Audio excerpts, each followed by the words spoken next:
The sound came first. Bare feet sliding across polished wood, canvas jackets snapping, heavy breaths striking the walls of a private Los Angeles dojo after sunset. No crowd waited outside. No announcer lifted a microphone. This humiliation was quieter, more personal, and in some ways more dangerous, because laughter inside a closed room can cut deeper than applause from strangers. A line of karate students stood along the mirrors, with arms folded, watching a visitor demonstrate a soft circular movement from Kung Fu. Their teacher had invited him only to make a point. To them, the movement looked too graceful, too patient, too old. One student smiled before the demonstration ended. Another whispered a word that spread through the room: dance. The teacher did not stop the whisper. He enjoyed it. His name was Daniel Mercer, a fictional but familiar kind of martial arts instructor in 1971. Decorated, respected, and deeply convinced that power should look like power. He believed a real fighter moved straight, hit hard, and left no room for poetry. Anything else was decoration. Mercer turned toward the room and said the sentence that made every student stand a little taller. This is why Kung Fu fails under pressure. It remembers ceremony before it remembers combat. The students laughed, not loudly, but confidently. The visiting Kung Fu man lowered his eyes. He had come to share technique, not defend an entire tradition. At the back of the dojo, near the shoe rack and the coats, Bruce Lee watched without speaking. He had not arrived as the main guest. He had come with another instructor, quietly, almost unnoticed. His dark jacket was still on. His hands rested at his sides. Nothing about him announced a challenge. That made his silence easier to overlook. The word dance returned again, louder this time. One student copied the circular hand movement with exaggerated grace, lifting his wrist as if performing for a stage. More laughter followed. It was not the laughter of curiosity. It was the laughter people use when they want a whole culture reduced to one foolish gesture. Bruce did not react immediately. That was the first thing several people later remembered. He did not rush to defend Kung Fu like a wounded man defending his pride. His eyes moved from the student's hand to the teacher's face, then to the old visitor standing alone on the mat. He measured the room before he entered it. Mercer noticed him only when the room began to settle. "You have something to add?" he asked, half amused. Bruce stepped away from the wall. The dojo seemed to grow narrower as he moved. He was not large, not dressed like the others, not protected by belts, patches, or trophies. Yet attention followed him as if it had been waiting. "Maybe," Bruce said. His voice did not rise. "But first I want to know what you mean by dance." The question surprised them because it was not defensive. It was precise. Men who insult something usually expect anger in return. They do not expect to be asked to define their insult in front of the people who laughed with them. Mercer smiled wider. He stepped onto the mat and performed a slow imitation of the circular motion. "This," he said, turning his wrist with theatrical softness, "beautiful maybe, traditional maybe, but not useful when a strong man comes straight through you." He faced Bruce then, confident the room had already chosen his side. Bruce looked at the motion without contempt. That mattered. He did not laugh at the imitation. He did not call Mercer ignorant. He studied the shape as if even a mockery could reveal something useful. Then he said, "The problem is not the circle. The problem is that you think the circle exists to look pretty."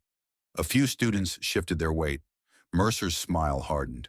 In that room, words were not harmless. A teacher's authority lived in the certainty of his students. If Bruce made the insult look shallow, he was not only correcting an idea, he was touching the foundation of the room, and foundations do not like being touched. Mercer pointed to one of his senior students, a broad-shouldered fighter named Paul Harlan.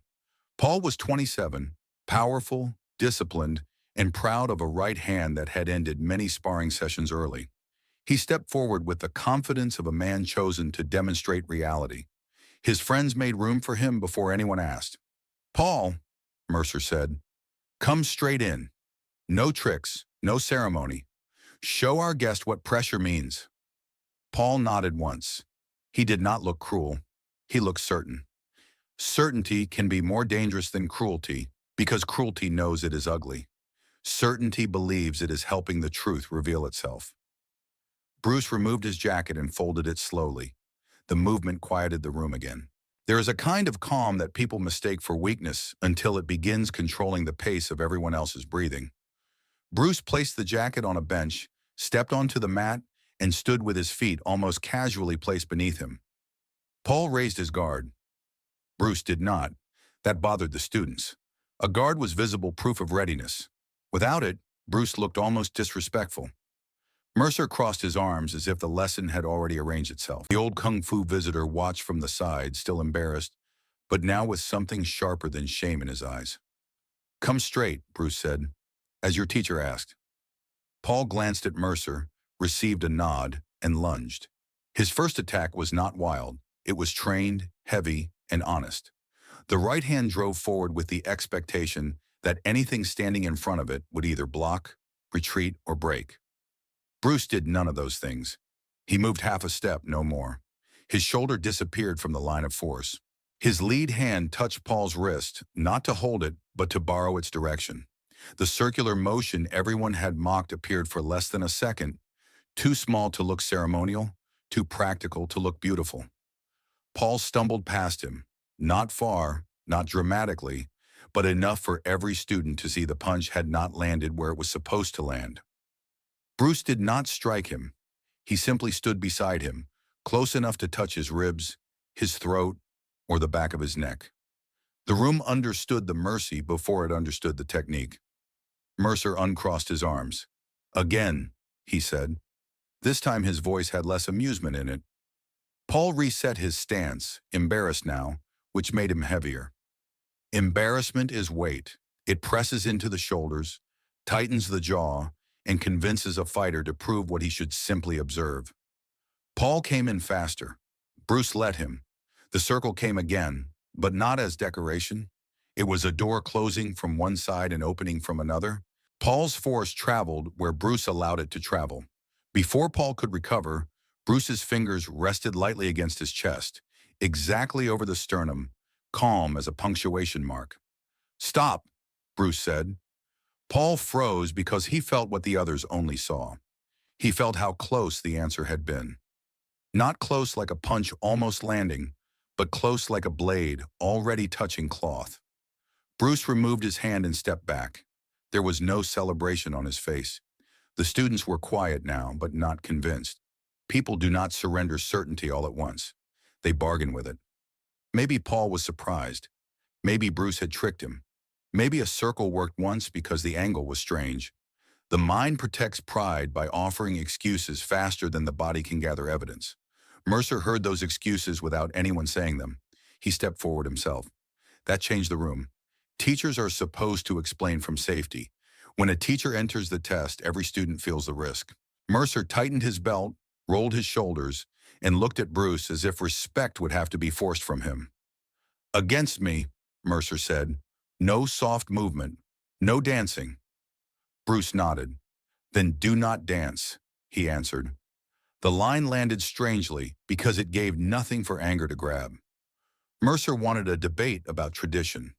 Bruce offered a demonstration about function. The difference between those two things would soon become painfully visible.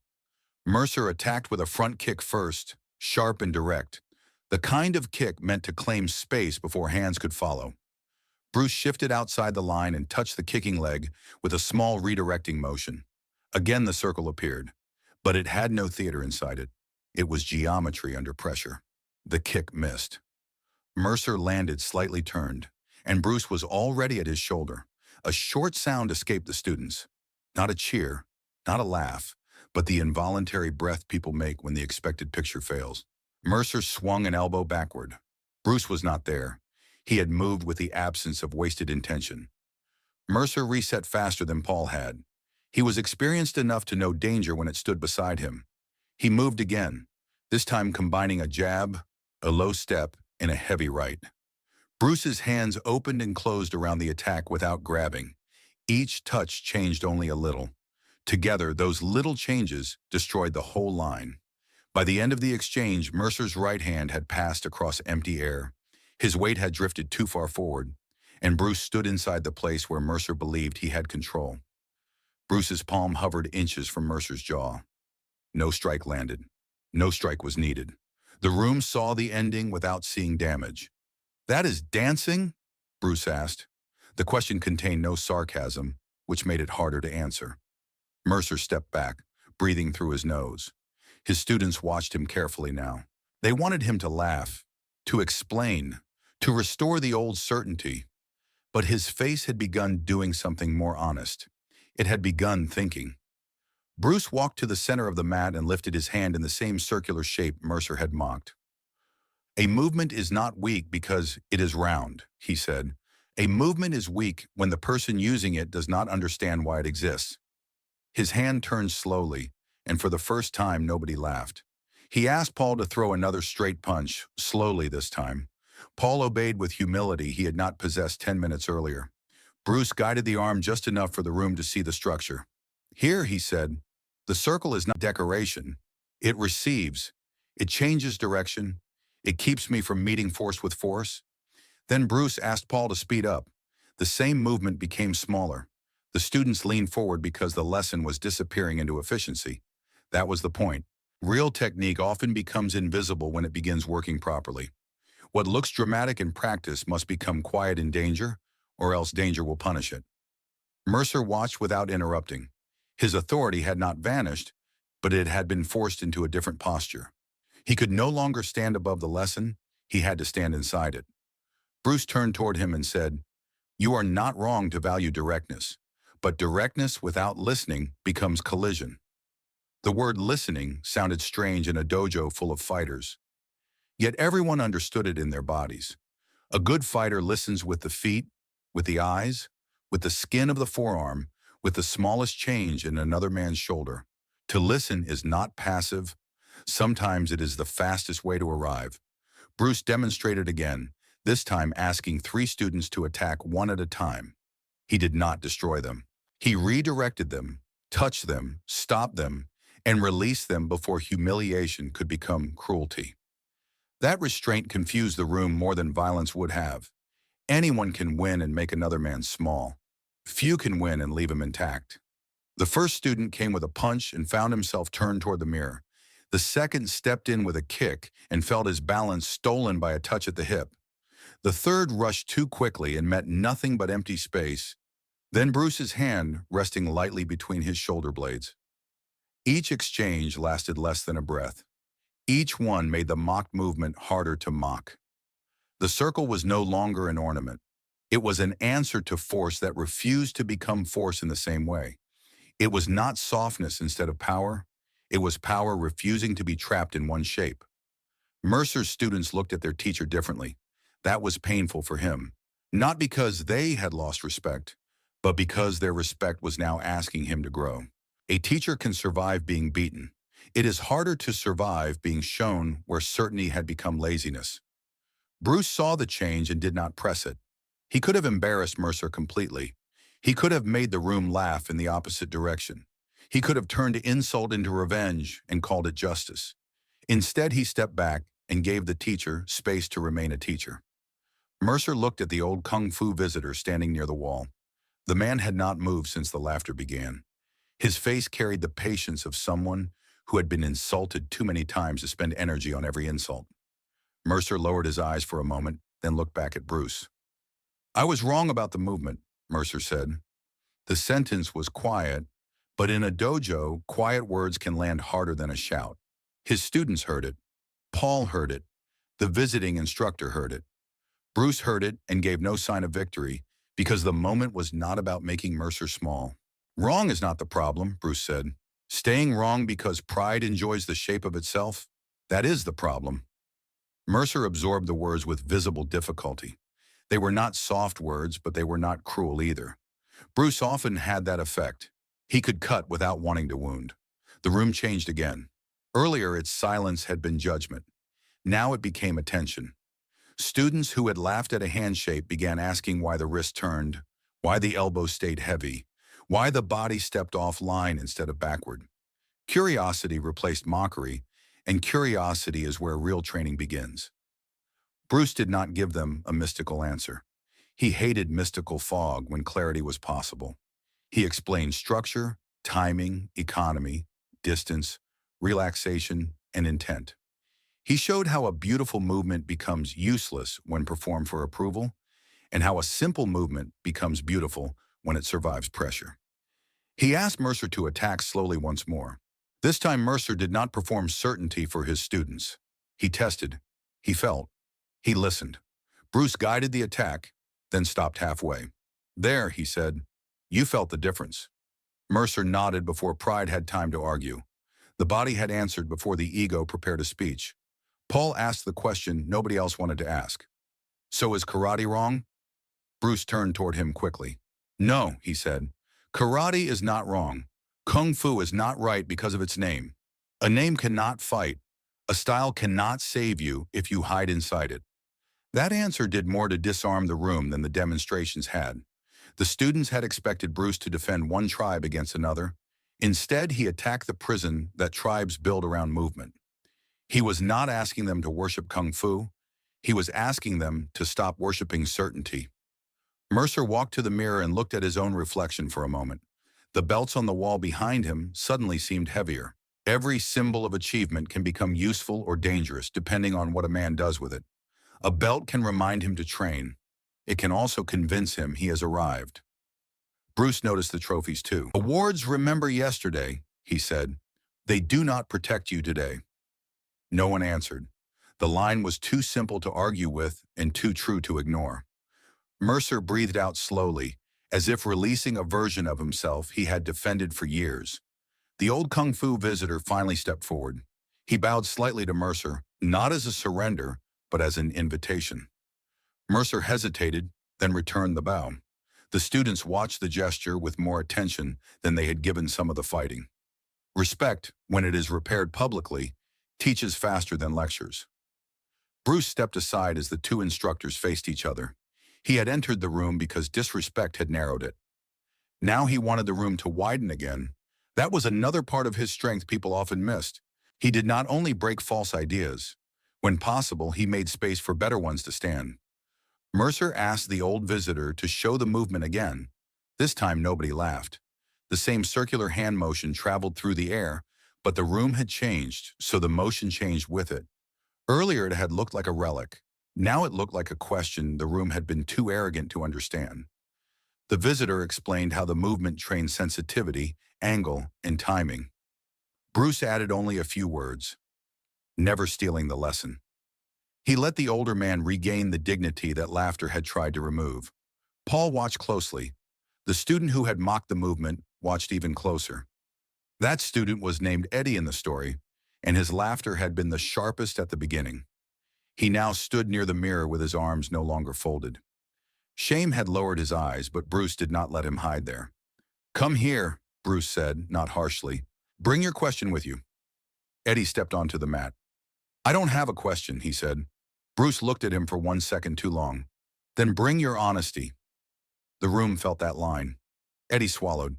His teacher looked away, giving him privacy in public, which is sometimes the only mercy a young man receives. "I thought it looked weak," Eddie admitted, "because it didn't look like fighting." Bruce nodded. "That is common. Many people only recognize power when it behaves loudly." He placed Eddie's hand in the circular shape and adjusted the elbow. "But the body has many languages. The loudest one is not always the most truthful." Bruce asked Eddie to push against him. Eddie pushed hard. Bruce did not push back.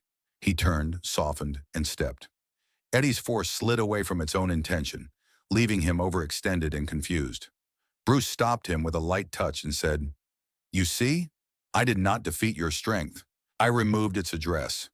Several students smiled at the phrase, not because it was funny, but because it made the lesson visible. Strength needs an address. It needs a place to land. If the target changes, strength becomes a letter delivered to an empty house. Bruce had a gift for making philosophy feel physical. Eddie tried again, slower. This time he felt the turn before he lost balance. That small awareness mattered. Bruce let him recover and try once more. The room watched a mocker become a student in real time. It was not dramatic like a knockout, but in a deeper way, it was more difficult. A knockout can change the mood of a room. A lesson can change what a room does tomorrow. Bruce knew the difference. He could have made Eddie a symbol of ignorance. Instead, he made him responsible for learning. That was harder on Eddie, but kinder to the future version of him. Mercer asked Bruce why he had not simply struck Paul at the beginning. Bruce answered without hesitation. Because he was not the enemy. The misunderstanding was. The old visitor smiled faintly at that. The students did not know whether to write the line down or let it stay in the air. The misunderstanding had worn many faces that evening. It was in the laughter. It was in Mercer's certainty. It was in Eddie's mockery. It was even in the visitor's quiet pain. Because pain can sometimes convince a person that silence is the only dignified answer. Bruce had challenged all of it without raising his voice. He spoke then about tradition, but not the way the room expected. Tradition is not a museum, he said. It is a river. If it stops moving, people visit it, admire it, and leave. If it keeps moving, people can drink from it. The line stayed with Mercer longer than the demonstrations. Mercer looked around his dojo. The mirrors, the belts, the framed photographs, the polished floor, the rows of students, all of it suddenly felt less like proof and more like responsibility. A school is not a place where a teacher protects his pride. It is a place where pride must be trained like everything else. Bruce picked up his jacket from the bench. That simple action signaled that the lesson was ending. Yet no one wanted to move. The room had the strange feeling of a storm that had passed without breaking windows, leaving the air cleaner because it had threatened to become destructive and chose not to. Paul approached Bruce first. He extended his hand. Bruce accepted it with a small nod. There was no speech between them, but the exchange mattered. Paul had attacked with certainty and left with curiosity. That is not defeat in the deepest sense. That is the beginning of becoming difficult to fool. Eddie came next. He did not offer a joke. He offered an apology to the old visitor. The apology was awkward, unfinished, and probably not as graceful as he wanted it to be, but sincerity rarely enters a room perfectly dressed. The visitor accepted it anyway, because dignity repaired imperfectly is still dignity repaired. Mercer waited until the students had stepped back. Then he asked Bruce quietly, "How do I teach this without pretending I always knew it?" Bruce looked at him for a moment. "Start there," he said. "Students can survive a teacher who learns. They cannot survive a teacher who only performs knowing." That answer troubled Mercer more than any physical exchange. It asked him to become visible in a new way. Many teachers fear that admitting ignorance will weaken authority. Bruce believed the opposite. Authority that cannot learn is only theater.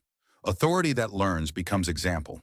Before leaving, Bruce turned once more toward the students. "Do not collect movements," he said. "Understand them. Do not collect styles.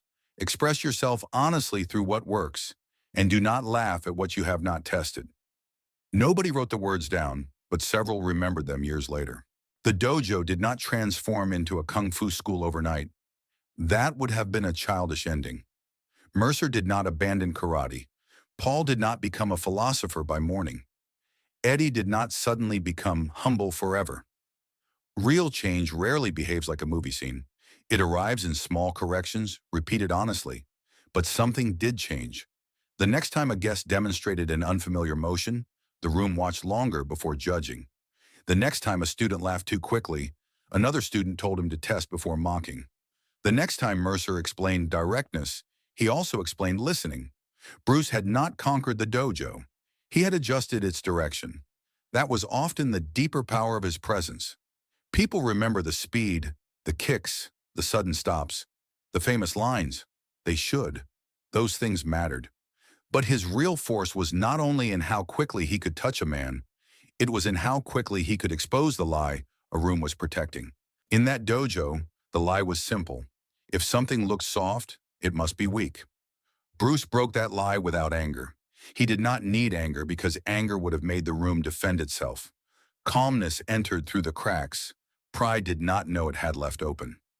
Years later, one of the students would describe the night not as the night Bruce Lee beat anyone, but as the night he made everyone uncomfortable in the right way. That phrase matters. There is humiliation that shrinks people, and there is discomfort that asks them to grow. Bruce chose the second when the first would have been easy. The story also reveals something about his philosophy that posters often flatten. Be water was not a slogan for peaceful decoration. Water can flow around force. Water can enter spaces. Water can be soft in the hand and relentless against stone. To understand water is to stop confusing softness with surrender. The circular motion in the dojo was water in a small form. It received, changed, redirected, and returned. It did not compete with force on force's favorite terms. That is why the laughter looked foolish after the demonstration. The room had mistaken quiet intelligence for weakness because it had been trained to worship noise. Bruce's answer without anger was not gentle because he lacked fire. It was gentle because he controlled it. A man who cannot control his fire needs enemies to justify the burn. A man who controls it can use heat to shape the room instead of destroying it. That distinction is central to why his legacy lasts. Many fighters can scare a room. Fewer can change one. Fear disappears when the body feels safe again. A changed idea keeps working after everyone goes home. Bruce understood that the most important strike is sometimes the one that lands inside the mind. After Bruce left, Mercer kept the dojo open late. The students did not rush out. Paul repeated the circular redirect slowly in front of the mirror, failing at it again and again. Eddie watched the old visitor demonstrate footwork. Mercer stood beside them, correcting less, observing more. The room had become quieter, but not empty. That quiet was different from the silence of embarrassment. It was the silence of people working. Earlier, silence had meant nobody wanted to answer a challenge. Now silence meant nobody wanted to waste the lesson. The same room, the same floor, the same mirrors. Yet the meaning had shifted. The old visitor left last. Mercer walked him to the door. Neither man spoke for several seconds. Then Mercer said, "I should have stopped them when they laughed." The visitor answered, "Yes." It was not cruel. It was clean. Some truths are gifts because they do not arrive wrapped in excuses. Mercer accepted it. That acceptance was perhaps his real victory. Not the exchanges with Bruce, not the lesson about circular movement. The victory was that pride had been struck and did not strike back. It bent, cracked, and allowed a little more light into the place where certainty had been stored. Bruce was already gone by then, walking into the Los Angeles night with his jacket over one arm. He had not stayed for praise. Praise was not the point. The point was whether the next laugh in that dojo would die sooner, whether the next strange movement would be studied before being dismissed. This is why stories about Bruce Lee often feel larger than the physical event inside them. The event may be a punch, a demonstration, a conversation, or a quiet correction. But beneath it is always the same pressure, a human being facing the limits of what he believes, then deciding whether to defend the limit or cross it. For Mercer, the limit was pride disguised as expertise. For Paul, it was strength disguised as certainty. For Eddie, it was mockery disguised as confidence. For the visitor, it was silence disguised as dignity. Bruce touched each limit differently, the way a good fighter touches different attacks with different answers. He did not erase karate. He did not crown kung fu. He did not ask the room to trade one prison for another. That would have betrayed everything he believed. He asked them to look beyond labels, beyond uniforms, beyond the lazy comfort of laughing at what they had not yet earned the right to judge. That message still matters because every generation builds its own dojo. Sometimes it is a gym, sometimes it is a classroom. Sometimes it is a workplace, a comment section, a family table, or a mind closed around one opinion. Wherever people laugh before they understand, the same lesson is waiting. The lesson is not to accept everything. Bruce never asked for blind respect. He tested ideas brutally. He removed what did not work. But testing is not the same as mocking. Testing requires contact with reality. Mockery often avoids reality because reality might make the joke look small. A movement can be beautiful and useless. A movement can be ugly and effective. A movement can be ancient and alive, or modern and empty. Bruce cared less about the costume around an idea than the truth inside it. That is why he frightened people who needed their costumes to feel safe. In the dojo that night, the costume was certainty. It wore a belt, stood in straight lines, and laughed at circles. Bruce did not tear it apart with rage. He simply placed it under pressure. Under pressure, costume separates from truth quickly. The room saw what remained. What remained was not humiliation. That is important. The best version of the story does not end with Mercer destroyed. It ends with Mercer more honest. It ends with students more curious. It ends with a mock tradition being examined rather than defended blindly. It ends with movement becoming conversation again. That is the part of Bruce Lee's legacy that cannot be captured by speed alone. Speed impresses the eye. Honesty changes the path. He wanted movement to be alive, and living things must adapt. They must breathe. They must be tested. They must be allowed to shed dead skin. Maybe that is why the phrase dance was so wrong. Dance can be empty performance, yes, but dance can also be timing, balance, rhythm, weight, distance, and expression under pressure. The insult failed because it understood neither fighting nor dance deeply enough. Bruce understood both as languages of the body. He answered without anger because anger would have accepted the insult's terms. Anger would have said, yes, this is about pride. Bruce made it about understanding instead. That is a higher kind of dominance. Not the dominance that crushes a man's face, but the dominance that leaves him unable to return to his smaller idea. The next morning, the dojo floor looked the same. Sunlight touched the mirrors. Belts hung on the wall. Students bowed in and began training. But somewhere inside their timing, a small door had opened. They had seen a circle survive a straight line. They had seen calm survive mockery. And they had seen Bruce Lee do what legends often do in the most useful stories. Not simply win, but reveal. Reveal the weakness hidden inside arrogance. Reveal the strength hidden inside softness. Reveal the difference between respecting tradition and sleeping inside it. That is why the night mattered. Not because a room laughed, and not because one man stopped the laughter. Rooms laugh every day. The night mattered because Bruce showed that the answer to ignorance does not have to be anger. Sometimes the answer is precision. Sometimes the answer is patience. And sometimes the answer is a quiet circle on a wooden floor, mocked by men who do not yet understand it, until one calm man steps forward and gives the movement back its meaning. By the end, the dojo did not call Kung Fu a dance anymore. It called the lesson what it had always been: truth in motion. The strongest part of the night was not the moment Bruce redirected a punch. It was the moment everyone realized the redirection had begun before the punch was thrown. It began in the way he listened, the way he refused the insult, the way he allowed the room to reveal its own weakness before he answered. That is why the story belongs on this channel. It is not only about Kung Fu, karate, or one private dojo in Los Angeles. It is about a pattern that followed Bruce Lee everywhere. People mistook silence for permission, calm for softness, size for truth, and tradition for something either to worship or ridicule. Bruce rejected both lazy choices. He did not worship tradition blindly, and he did not laugh at it cheaply. He took what could survive pressure and let the rest fall away.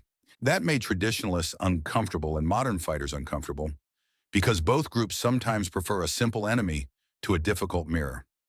In that dojo, Mercer became the mirror for his students, and Bruce became the mirror for Mercer.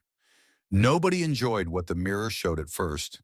Mirrors rarely flatter a man who has been performing certainty, but a true mirror is useful because it does not hate you. It only refuses to lie for your comfort. The circular movement had looked weak because the room wanted weakness. Once Bruce placed it inside timing, distance, and intent, the same movement became impossible to dismiss. That is one of the great lessons of martial arts. Context can turn a gesture into theater or into survival. The body knows the difference under pressure.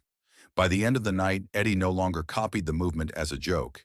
He practiced it badly, then less badly, then with enough seriousness to understand how far he still had to go. That humility was the first useful technique he learned. Before the wrist could turn correctly, the mind had to turn. Mercer kept teaching karate, but the story says he changed how he explained it. He stopped presenting straightness as the enemy of circular movement. He began describing directness and sensitivity as partners. A straight line without awareness becomes stubbornness.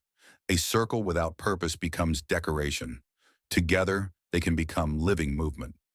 The old visitor returned weeks later, not as a man being tolerated, but as a man being heard. That may sound smaller than a fight, but it is larger than pride. A school that learns to hear what it once mocked becomes stronger than a school that protects its first opinion forever. Bruce's legacy survives in moments like that because they show his real rebellion. He was not rebelling for attention. He was rebelling against dead thinking. Dead thinking can hide inside old styles, new styles, trophies, belts, movie cameras, and famous names. Wherever it appeared, he tried to wake movement back up. So when people remember Bruce Lee as fast, they are right, but incomplete. He was fast in the hands, fast in the feet, and fast in the eyes. But he was also fast in recognition. He recognized false confidence quickly. He recognized useful truth quickly. He recognized when anger would only make a lesson smaller. That is why he answered without anger. Anger would have made the room choose sides. Precision made the room choose honesty. And once honesty entered, the insult lost its power. The word dance could no longer reduce what it had failed to understand. The movement had been tested, and the laughter had nowhere left to stand. In the end, the dojo did not become silent because Bruce frightened it into obedience. It became silent because it finally listened. That silence is the real ending. Not defeat, not revenge. Not a man proving he was better. A room stopped laughing long enough to learn, and Bruce Lee walked away leaving truth in motion behind him. That is the ending the channel should remember. Not a recycled arena roar, not the same opening shape, not another easy victory. A closed dojo, a cruel laugh, a calm question, and a movement everyone misread until pressure gave it meaning. Different beginning, same legacy. Bruce Lee did not need anger to make the room understand.